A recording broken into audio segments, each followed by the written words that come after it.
আসসালামু আলাইকুম। এটিএন বাংলার বিশেষ নির্বাচনী বুলেটিনে সবাইকে স্বাগত জানাচ্ছি। আমি তনুজা দাস।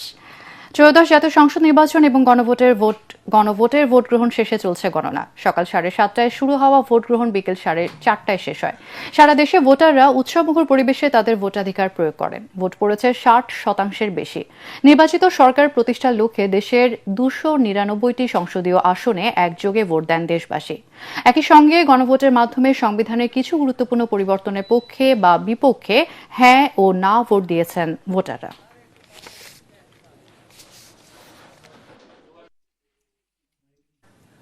এবার স্টেক ফুটওয়্যার লিমিটেড নির্বাচনের খবর।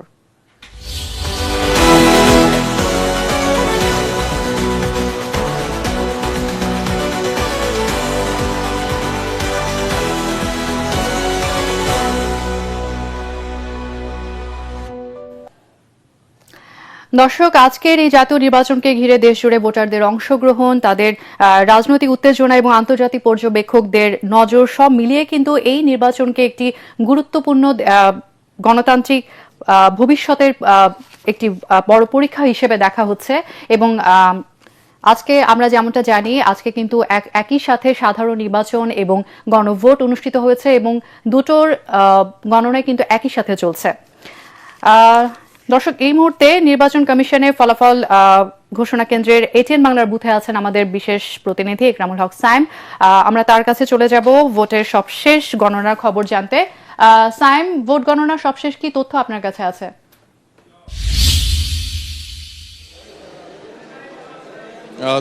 তনুজা স্টেক ফুটওয়্যার লিমিটেড ভোটের খবরের আমাদের যে বুথ, এই বুথ থেকে আপনাকে স্বাগত জানাচ্ছি। এখনো পর্যন্ত নির্বাচন কমিশনের সমন্বিত কোনো ফলাফল ঘোষণা করা হয়নি নির্বাচন কমিশনের পক্ষ থেকে। এখানে মূলত ঘোষণার প্রস্তুতি চলছে, ফলাফলগুলো আসা শুরু হয়েছে, সেগুলো আসলে প্রক্রিয়াধীন রয়েছে।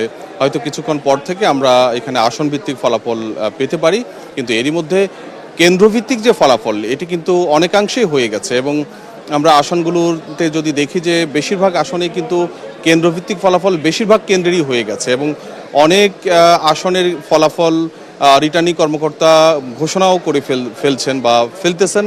এবং কেন্দ্রভিত্তিক ফলাফল যে ঘোষণা হয়েছে তার আলোকে ওই সুনির্দিষ্ট এলাকা বা ওই সংসদীয় এলাকায় কিন্তু ফলাফল কি হতে যাচ্ছে, কি হচ্ছে, সেটা কিন্তু সেখানকার মানুষের কাছে স্পষ্ট হয়ে গেছে।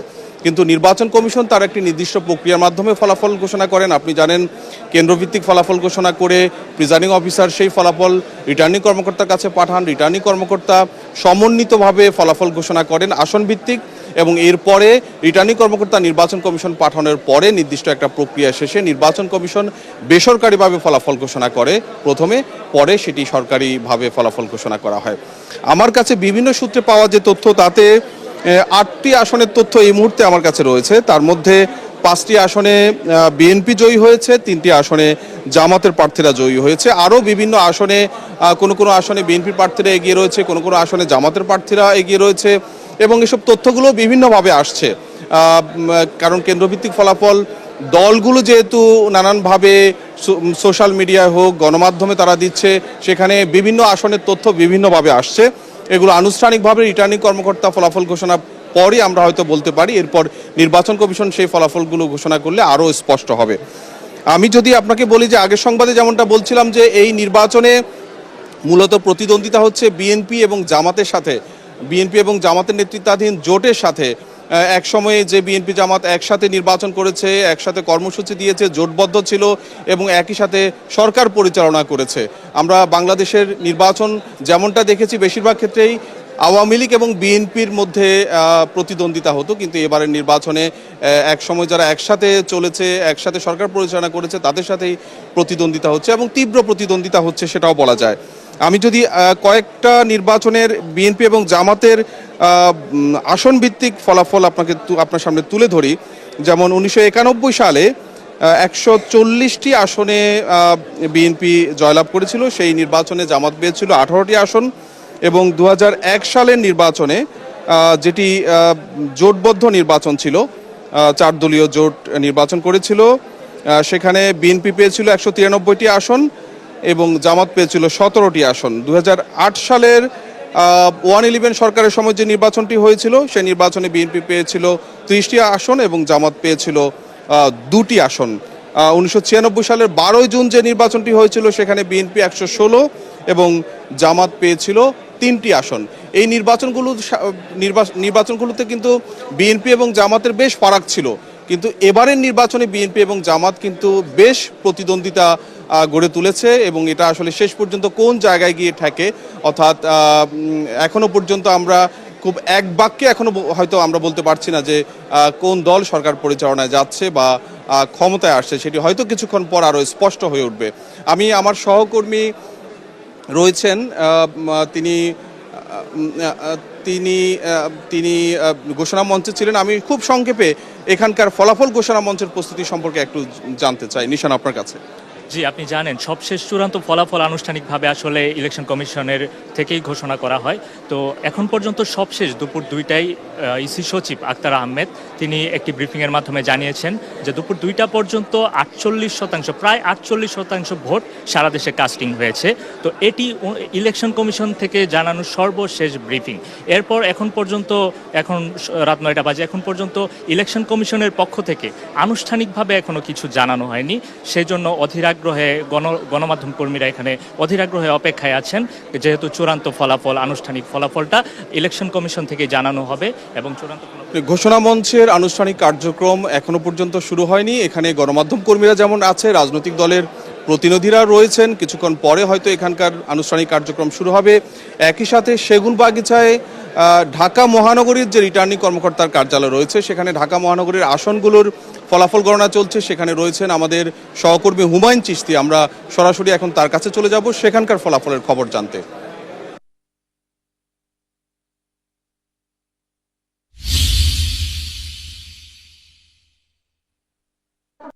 যেমনটি বলছিলেন যে বিকেল 4:30টার সময় নির্বাচনের ভোট গ্রহণ শেষে এখন ফলাফল গণনা চলছে। স্টেপ ফুটওয়্যার লিমিটেড ভোটের খবর নিয়ে আমি এখন আছি ঢাকা রিটার্নিং কর্মকর্তার কার্যালয়। এটি ঢাকা বিভাগীয় কমিশনারের কার্যালয়ও। ঢাকা বিভাগীয় কমিশনার এবং রিটার্নিং কর্মকর্তা এখানে ঢাকা মহানগরীর যে 15টি আসন আছে তার মধ্যে 13টি আসনের বেসরকারি ফলাফল তিনি ঘোষণা করবেন। এবং ঢাকা, আপনার মাধ্যমে জানিয়ে রাখি যে ঢাকায় মোট 20টি আসন রয়েছে, তার মধ্যে 15টি আসন রয়েছে ঢাকা মহানগরীতে। এর মধ্যে ঢাকা 13 এবং ঢাকা 15 এই দুটি আসনের ফলাফল ঘোষণা করবেন আঞ্চলিক নির্বাচন কর্মকর্তা। এছাড়া ঢাকা 1, 2, 3 এবং 19, 20 এই 5টি আসনের ফলাফল ঘোষণা করবেন ঢাকার জেলা প্রশাসক। এ বাদ দিয়ে যে 13টি আসন, অর্থাৎ ঢাকা 4 থেকে ঢাকা 12 এবং ঢাকা 14 এবং ঢাকা 16 থেকে ঢাকা 18, এই 13টি আসনের ফলাফল এখানে ঘোষণা করা হবে। এবং এখানে সব কেন্দ্র থেকে ফলাফল আসার পরেই আসলে বেসরকারি ফলাফলে কে বিজয়ী হচ্ছেন সেই ঘোষণা দেবেন ঢাকা বিভাগীয় কমিশনার এবং রিটার্নিং কর্মকর্তা শরফুদ্দিন আহমেদ চৌধুরী। আমরা আসলে শুধু আমরা নয়, সকল গণমাধ্যম কর্মীরা অপেক্ষা করছেন সেই ঘোষণার জন্য। তবে এখন পর্যন্ত কোনো আসনের ফলাফলই কিন্তু এসে পৌঁছায়নি।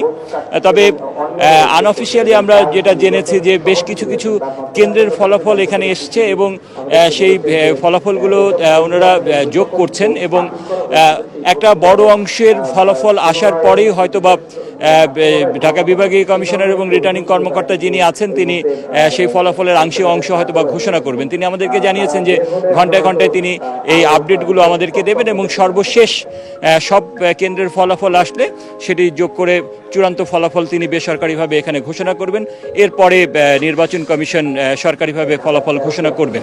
তো এখানে আরেকটি বিষয় আমরা দেখেছি যে কিছুক্ষণ আগে ঢাকা 8 আসনের যে এনসিপির প্রার্থী আছেন নাসিরউদ্দিন পাটোয়ারি, তিনি এই রিটার্নিং কর্মকর্তার অফিসে এসেছেন, তিনি সহ একটি প্রতিনিধি দল, এবং তিনি যে অভিযোগ নিয়ে এসেছেন সেই অভিযোগের বিষয়ে তিনি আমাদেরকে জানিয়েছেন যে বেশ কয়েকটি কেন্দ্রে, বিশেষ করে Siddheswari boys school and college, Motijheel ideal school and college, Mahbub Ali উচ্চ বিদ্যালয় সহ বেশ কয়েকটি কেন্দ্রে ভোট গণনায় তিনি অনিয়মের একটা অভিযোগ নিয়ে এসেছেন এবং তিনি বলছেন যে এই কেন্দ্রগুলোতে ফলাফল ঘোষণার পরেও যে বাতিল ভোটগুলো আছে সেই বাতিল ভোটগুলো নিয়ে একটা অনিয়ম হচ্ছে এবং তিনি এখনও অবস্থান করছেন রিটার্নিং কর্মকর্তার কার্যালয়ে।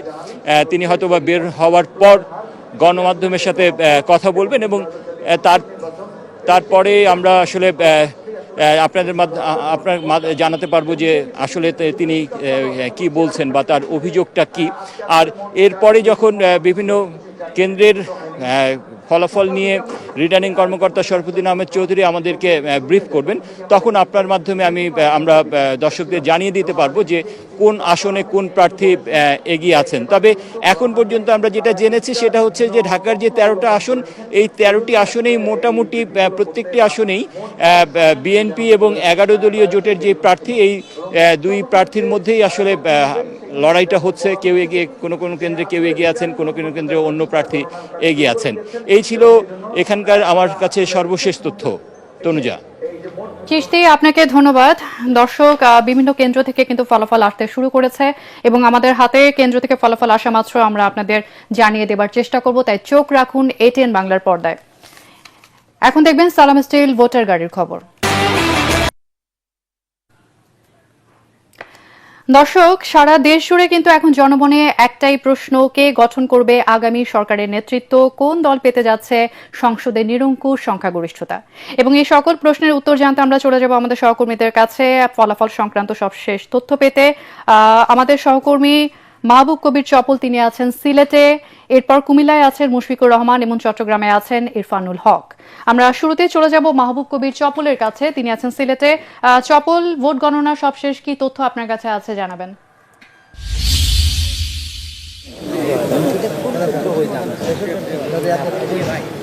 ভোট গণনার তথ্য হচ্ছে, ভোট গণনা যে পর্যন্ত চলেছে উপজেলা পর্যায়ে সবগুলো ভোট আসক কেন্দ্র থেকে ফলাফলগুলো চলে গেছে, সেখানে আসলে কম্পাইল হচ্ছে, সেখানে ফলাফলগুলো প্রস্তুত করা হচ্ছে। যেহেতু একই সাথে দলীয় প্রতীক এবং হানা ভোট রয়েছে, সে কারণে কিছুটা দেরি হচ্ছে। আমরা বেসরকারিভাবে অর্থাৎ বিভিন্ন সোর্স থেকে যে খবরটি পেয়েছি সেটি হচ্ছে যে সিলেটের যে 6টি আসন রয়েছে, সেই 6টি আসনের মধ্যে 5টিতে বিএনপির যারা প্রার্থী আছেন, বিএনপি শরিক দলের যে প্রার্থী আছেন তারা এগিয়ে আছেন। সিলেট সদরে খন্দকার আব্দুল মুক্তাদির, তিনি বেশ বড় ব্যবধানে এগিয়ে আছেন জামায়াতের যিনি প্রার্থী আছেন হাবিবুর রহমান হাবিবের চেয়ে। সিলেট 2-এ যেটি সাবেক সংসদ সদস্য মিলিয়া সালির স্ত্রী তাহসিনা রুশদির লুনা, তিনিও এগিয়ে আছেন। সিলেট 3-এ যুক্তরাজ্য বিএনপির সাবেক সভাপতি এম এ মালিক, তিনিও এগিয়ে আছেন। সিলেট 4-এ সিলেটের সাবেক যিনি মেয়র ছিলেন আরিফুল হক চৌধুরী, তিনিও এগিয়ে আছেন। এবং সিলেট 5-এ জোটের যিনি আছেন জমিয়তে উলামা ইসলামের সভাপতি খন্দকার ওবায়দুল্লাহ ফারুক, তিনিও এগিয়ে আছেন। যতটুকু জানছি যে সিলেট 6 আসনে যেটি আছে, ইমরান আহমেদ চৌধুরীর সাথে একটা বড় কম্পিটিশন হচ্ছে জামাতের যিনি প্রার্থী আছেন সেলিমের সাথে। এই একটি আসনে যতটুকু জানি যে প্রতিদ্বন্দ্বিতা হচ্ছে।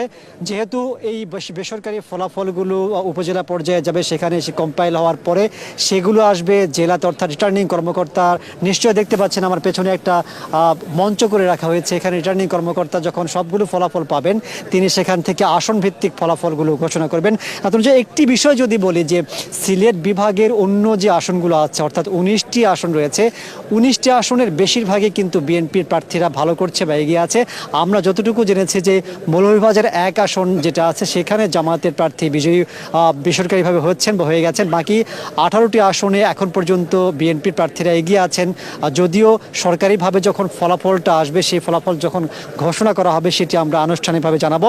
আর একটি বিষয়, কেন্দ্রভিত্তিক যে ফলাফলগুলো হয়েছে, সেই ফলাফলের ভিত্তিতে যে কেন্দ্রগুলোতে যে দলের প্রার্থীরা জয়লাভ করেছে, সেখানকার স্থানীয় যারা নেতাকর্মী ছিলেন তারা উচ্ছ্বাস প্রকাশ করেছেন। তবে যৌথ বাহিনী, সেনাবাহিনী থেকে শুরু করে সবাই যারা আছেন, তারা পুরো শহরেই টহল বাড়িয়েছেন, যাতে করে এই ভোটের ফলাফল কেন্দ্র করে কোনো ধরনের বিশৃঙ্খলা না হয়। এবং ভোট গণনা যখন আনুষ্ঠানিকভাবে ঘোষণা করা হবে, বিজয়ী বা যারা পরাজিত হবেন তাদের প্রার্থীদের মধ্যে কোনো ধরনের বিশৃঙ্খলা না হয়, অর্থাৎ শান্তি শৃঙ্খলা বিনষ্ট হয় এমন কোনো পরিস্থিতি যাতে সৃষ্টি না হয়, সে বিষয়ে এখন আইন শৃঙ্খলা বাহিনী সর্বোচ্চ সতর্ক অবস্থায় রয়েছে। যখন আনুষ্ঠানিকভাবে ঘোষণা করা হবে, তখন আমরা হয়তো সরকারিভাবে ফলাফল ঘোষণা করতে পারবো, জানাতে পারবো। আমরা এখন চলে যাচ্ছি কুমিল্লায় আমাদের সহকর্মী মুশফিকুর রহমানের কাছে। মুশফিক, শুনতে পাচ্ছেন আমাকে?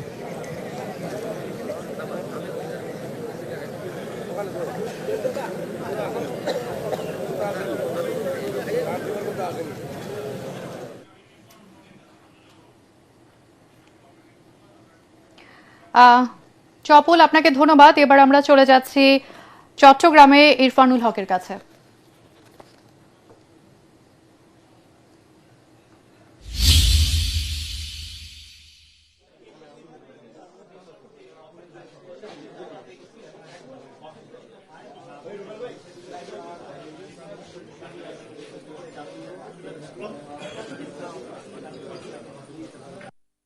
এখানে আছে প্রায় 6টি সংসদীয় আসন চট্টগ্রাম শহরে রয়েছে। এর মধ্যে 5টি আসনের ফলাফল ঘোষণা করা হবে চট্টগ্রাম জেলা রিটার্নিং কার্যালয় থেকে, আর একটি কিন্তু বন্দর থেকে ঘোষণা করা হবে। আমরা একটু দেখানোর চেষ্টা করব। আমরা এখন আছি চট্টগ্রাম জেলা রিটার্নিং কর্মকর্তার কার্যালয়ে। সেখানে আমরা বেসরকারিভাবে যে তথ্য পেয়েছি, সেখানে সিংহভাগ আসনে কিন্তু বিএনপি এগিয়ে রয়েছে। আমরা যদি একটু বলি, চট্টগ্রাম 4 আসনে বিএনপির মোহাম্মদ আসলাম চৌধুরী এগিয়ে রয়েছে, যার বিপরীতে প্রার্থী হিসেবে রয়েছেন জামাত ইসলামের প্রার্থী আনোয়ার সিদ্দিক চৌধুরী। অন্যদিকে চট্টগ্রাম 5 আসনে এগিয়ে রয়েছেন মীর মোহাম্মদ হেলাল উদ্দিন।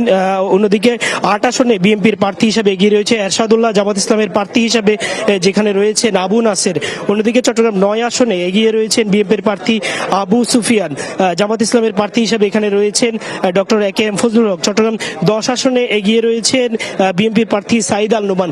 অন্যদিকে যদি আরেকটি বিষয় আপনাকে বলি, যেটি এইখানের বাহিরে চট্টগ্রাম বন্দরে একটি কেন্দ্রের একটি আসনের যে ভোট গণনা সেটি হচ্ছে সেখান থেকে হয়তোবা আমরা তথ্য সংগ্রহ করে আপনাদের মাধ্যমে জানাতে পারবো। সব মিলিয়ে যদি বলি, আসলে আনুষ্ঠানিকভাবে যদিও এখন পর্যন্ত কোনো ধরনের ব্রিফিং করা হয়নি, কোনো ধরনের ফলাফল ঘোষণা করা হয়নি, কিন্তু বেসরকারিভাবে চট্টগ্রামের 16টি সংসদীয় আসনের মধ্যে বেশিরভাগ আসনেই কিন্তু এগিয়ে রয়েছে বিএনপির প্রার্থীরা। তো এ ছিল আমার কাছে বন্দরনগরী চট্টগ্রামের যে ফলাফল ঘোষণা তার সর্বশেষ।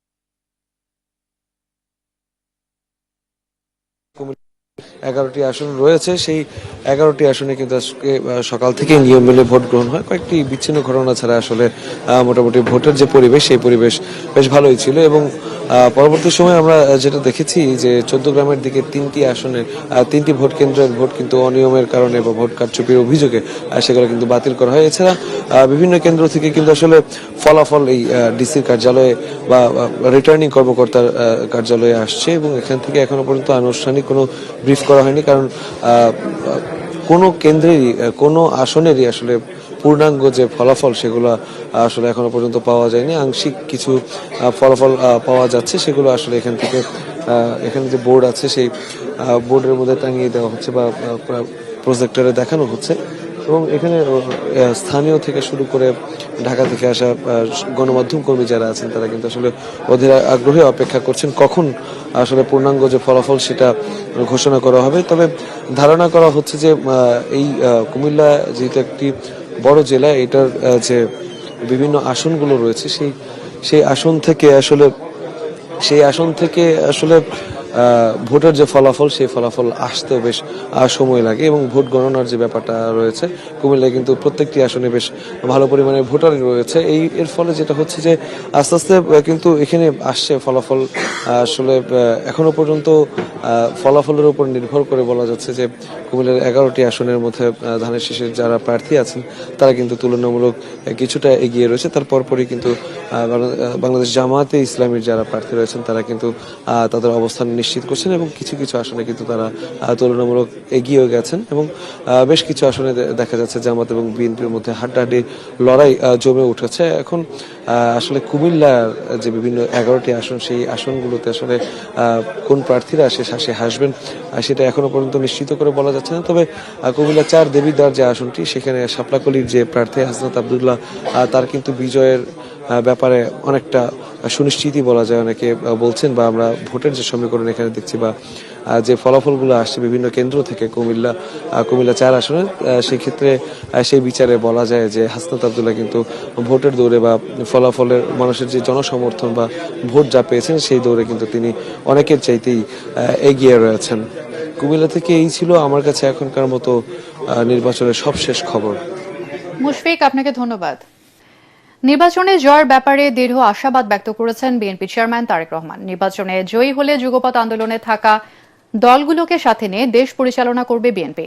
অভিযোগ করেন একটি রাজনৈতিক দল এবং তাদের কর্মী সমর্থকরা দেশের বিভিন্ন স্থানে অনাকাঙ্ক্ষিত ঘটনা ঘটাচ্ছে। ঢাকা 17 আসনের বিভিন্ন ভোটকেন্দ্র পরিদর্শন শেষে দলের গুলশান কার্যালয়ের সামনে ভোটের সার্বিক পরিস্থিতি নিয়ে তিনি এসব কথা বলেন। এ সময় আইনশৃঙ্খলা বাহিনীকে কঠোর অবস্থানে থাকার আহ্বান জানান তারেক রহমান, যাতে জনগণ শান্তিপূর্ণভাবে তাদের ভোট দিতে পারেন। তিনি বলেন, ভোট গণনায় দেরি হবার কোনো কারণ নেই। সুষ্ঠু নির্বাচন হলে ফলাফল যাই হোক বিএনপি তা মেনে নেবে। এর আগে Gulshan model high school and college কেন্দ্রে পরিবারের সদস্যদের নিয়ে ভোট দেন তারেক রহমান।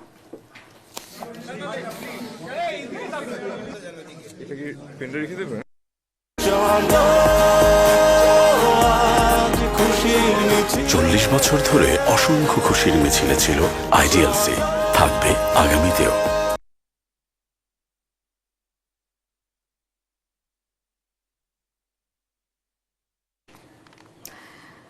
দর্শক, পরবর্তী নির্বাচনী বুলেটিন দেখার আমন্ত্রণ রইল এবং এটিএন বাংলার সংবাদ ইউটিউবে দেখতে ব্রাউজ করুন youtube/ATN Bangla News।